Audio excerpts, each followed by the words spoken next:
بچه ها خوش اومدید به این ویدیو. چند وقتی بود نبودیم بچه ها، ببخشید. تو سرور ایشونی با یک آقای کریپرر رو میشناسید؟ بله من میشناسم.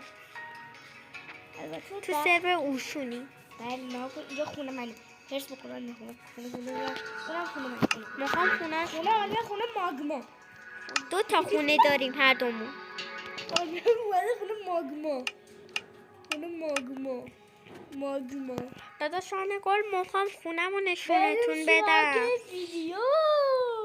هر دومون 2 تا خونه داریم و بله. بفرمایید جاینت ماگما. یه وردینم دارم کوچولو پوچولوه. دست خودمه این 2 تا خونه. دروغ میگه. خب اینا آره با ماد ساختیم اینا رو. خب ما برگشتیم و اینم خونه ماگما. خودتون تو کامنت ها بررسی کنید که خونه کی بهتره.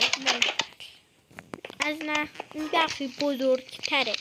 نه خونه ماگماش اومد تو خونه واردنش. نه بابا نه اومده یا نه اومده؟ نه اومد تو خونش. حالا خیلی مهندسی خوبی داری برادر. نگاه کن. خیلی. اینجا شیشه بوده. شیشه قرمز اومده. چند دروغ بگو. دروغ نمیگم. براستی خونه ماگمای ما دوست نداری. خدافظ.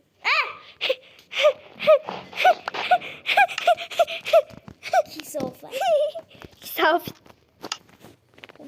خونه واردن کم دیروز شد. خب یه خونه واردن دیگه. من شهردار این شهرم. نه بابا. بله. یه خونه واردن دیگه. نگاه خونه واردن.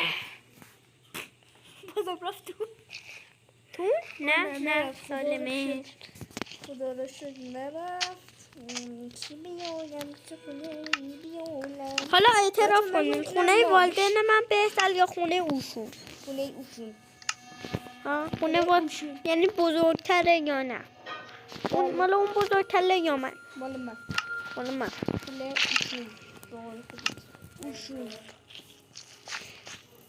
لنترن روح. بله. خونه اوشون بقول شما خونه اوشون بزرگتره.